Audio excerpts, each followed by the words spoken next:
கொடைரோடு அருகே ராட்சத container lorry கவிழ்ந்ததால் போக்குவரத்து பாதிக்கப்பட்டது. இது பற்றிய மேலும் விவரங்களை தருகிறார் நமது செய்தியாளர் சரவணகுமார். சரவணகுமார், இந்த விபத்து தொடர்பான முழு விவரம்.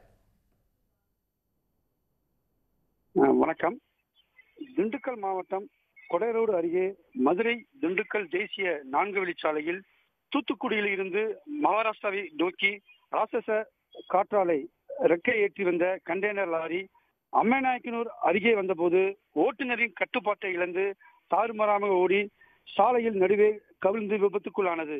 இந்த விபத்தில் ஓட்டுநர் மற்றும் பணியாளர்கள் சிறிய காயங்களுடன் அதிர்ஷ்டவசமாக உயிர் தப்பினர். மேலும் ராட்சச காற்றாலை ரெக்கை எதிர்க்கட்சி சாலை வரை கவிழ்ந்த போது வாகனங்கள் எதுவும் வராததால் பெரும் விபத்து தவிர்க்கப்பட்டது. இந்த விபத்தால் திண்டுக்கல் மதுரை மார்க்கமாக செல்லும் வாகனங்கள் நீண்ட வரிசையில் அணிவகுத்து நின்று கடும் போக்குவரத்து பாதிப்பு ஏற்பட்டது. தகவலிருந்து சம்பவ இடத்திற்கு விரைந்து வந்த அம்மைநாயக்கனூர் காவல்துறையினர் போக்குவரத்தை சரி செய்து விபத்து குறித்து வழக்கு பதிவு செய்து விசாரணை செய்து வருகின்றனர். விவரங்களுக்கு நன்றி சரவணகுமார். உடனுக்குடன் செய்திகளை தெரிந்து கொள்ள சன் நியூஸ் பெல் ஐகானை கிளிக் பண்ணுங்க.